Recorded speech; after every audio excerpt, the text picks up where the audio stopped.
Leitura dos Atos dos Apóstolos. Naqueles dias, logo que foram postos em liberdade, Pedro e João voltaram para junto dos irmãos e contaram tudo que os sumos sacerdotes e os anciãos haviam dito. Ao ouvirem o relato, todos eles elevaram a voz a Deus, dizendo: Senhor, Tu criaste o céu, a terra, o mar e tudo o que neles existe. Por meio do Espírito Santo, disseste através do Teu servo Davi, nosso pai: Por que se enfureceram as nações, e os povos imaginaram coisas vãs? Os reis da terra se insurgem e os príncipes conspiram unidos contra o Senhor e contra o seu Messias. Foi assim que aconteceu nesta cidade. Herodes e Pôncio Pilatos uniram-se com os pagãos e os povos de Israel contra Jesus, Teu santo servo, a quem ungiste, a fim de executarem tudo que a Tua mão e a Tua vontade haviam predeterminado que sucedesse. Agora, Senhor, olha as ameaças que fazem e concede que os Teus servos anunciem corajosamente a Tua palavra. Estende a mão para que se realizem curas, sinais e prodígios por meio do nome do Teu santo servo Jesus. Quando terminaram a oração, tremeu o lugar onde estavam reunidos. Todos, então, ficaram cheios do Espírito Santo e anunciavam corajosamente a palavra de Deus. Palavra do Senhor. Graças a Deus.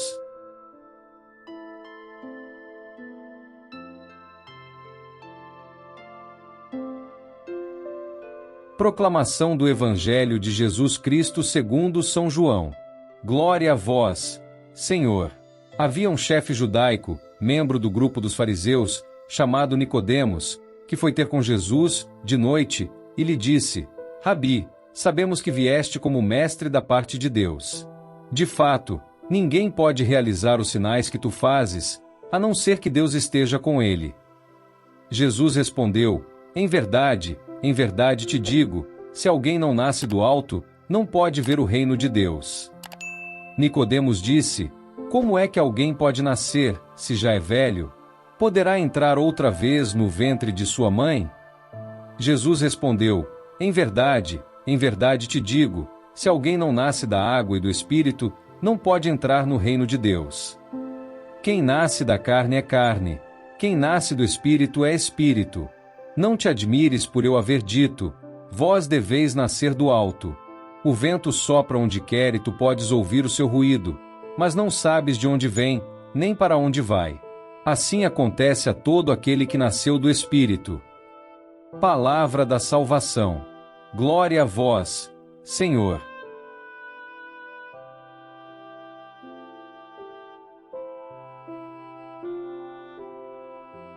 Queridos irmãos e irmãs em Cristo, já se perguntaram como seria estar em um barco durante uma tempestade violenta? As ondas batendo contra o casco, o vento uivando em seus ouvidos, a sensação de impotência diante das forças da natureza. E então, de repente, algo extraordinário acontece. O barco começa a tremer, não pelo impacto das ondas, mas por uma força diferente, uma presença poderosa que traz não medo, mas uma estranha confiança. Este é precisamente o cenário que encontramos na nossa primeira leitura de hoje dos Atos dos Apóstolos. Tendo eles terminado a oração, tremeu o lugar onde estavam reunidos.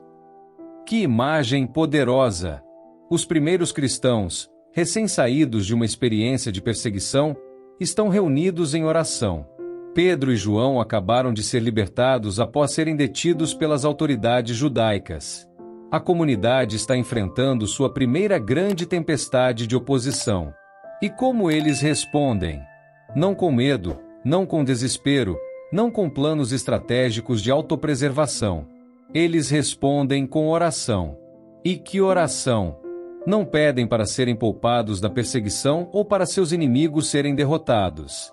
Em vez disso, suplicam: concede aos teus servos anunciarem corajosamente a tua palavra. Esta é uma oração que revela um entendimento profundo de sua missão. Eles compreendem que foram chamados não para uma vida de conforto e segurança, mas para proclamar o Evangelho, custe o que custar. Sua preocupação não é com seu próprio bem-estar, mas com sua fidelidade à missão que receberam. E Deus responde de maneira dramática. O lugar treme, todos ficam cheios do Espírito Santo e anunciam com intrepidez a palavra de Deus. É uma nova manifestação pentecostal, um derramamento fresco do Espírito que os capacita para o testemunho corajoso. Esta cena nos leva naturalmente ao nosso Evangelho, onde encontramos Nicodemos, um fariseu e membro do Sinédrio, vindo a Jesus de noite. Este detalhe é significativo. Nicodemos está atraído por Jesus, mas ainda não está pronto para fazer uma profissão pública de fé. Ele está curioso, inquieto, talvez até mesmo espiritualmente faminto, mas ainda preso pelos grilhões do medo e da respeitabilidade. Jesus vai direto ao ponto com Nicodemos. Em verdade te digo, quem não nascer do alto não pode ver o reino de Deus. Esta declaração confunde Nicodemos, que a interpreta literalmente: como pode um homem nascer, sendo velho? Poderá entrar no ventre de sua mãe e nascer de novo? A resposta de Jesus é uma das passagens mais profundas e significativas do Novo Testamento. Em verdade te digo, quem não nascer da água e do Espírito não pode entrar no reino de Deus. O que nasceu da carne é carne, e o que nasceu do Espírito é Espírito. Jesus está falando de uma transformação radical, uma renovação completa da pessoa. Não é apenas uma mudança de comportamento ou de crenças intelectuais, mas um novo nascimento, uma nova criação. E este novo nascimento é obra do Espírito Santo. Então Jesus utiliza uma belíssima analogia: o vento sopra onde quer, ouves o seu ruído, mas não sabes de onde vem, nem para onde vai. Assim acontece com todo aquele que nasceu do Espírito. O termo grego para vento e espírito é o mesmo, pneuma. Jesus está jogando com essa dupla conotação para ilustrar a natureza misteriosa e poderosa do Espírito Santo. Assim como não podemos controlar o vento, não podemos controlar o Espírito. Assim como não podemos ver o vento, mas apenas seus efeitos, também não podemos ver o Espírito, mas podemos testemunhar sua obra transformadora em nossas vidas e nas vidas daqueles ao nosso redor. Estas duas leituras, separadas no tempo, estão profundamente conectadas por este tema central: o poder transformador do Espírito Santo. É o Espírito que enche os apóstolos de coragem para proclamar a palavra. É o Espírito que possibilita o novo nascimento do qual Jesus fala a Nicodemos. Mas o que isso significa para nós hoje? Como estas leituras antigas falam a nossa realidade contemporânea? Primeiro, elas nos lembram que a vida cristã autêntica não é possível sem o poder do Espírito Santo.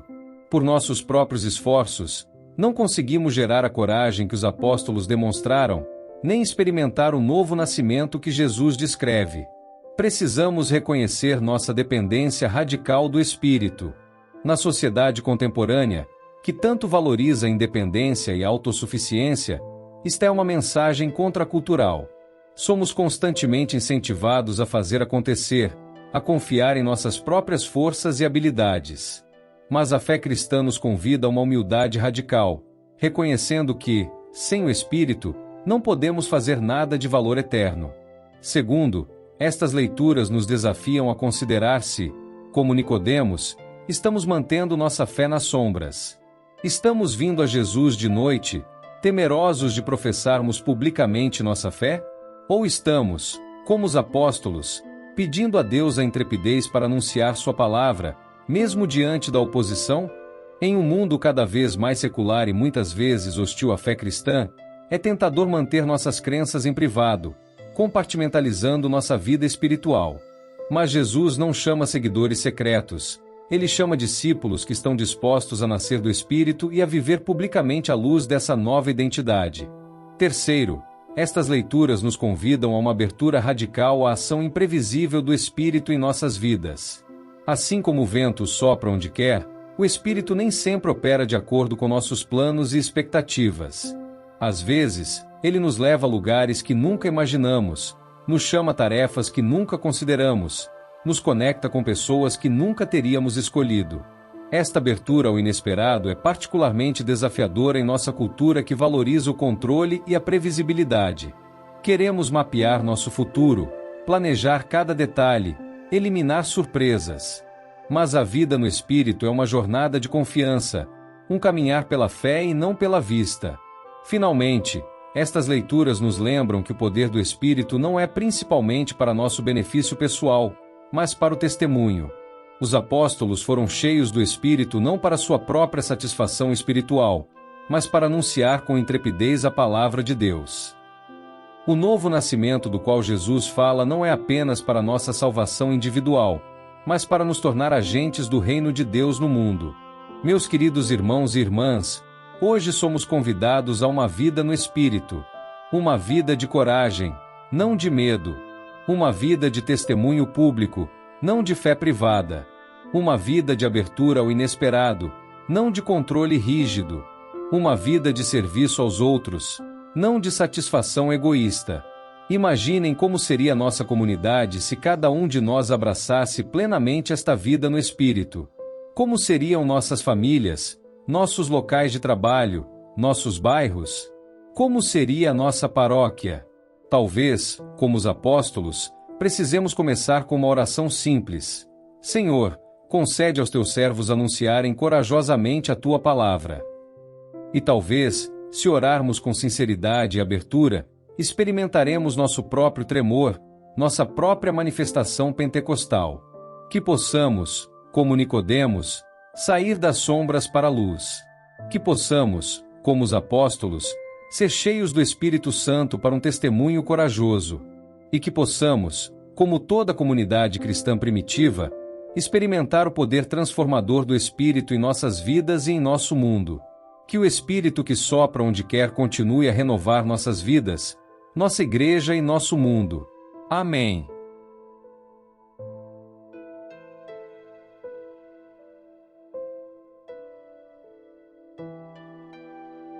São Miguel Arcanjo, defendei-nos no combate.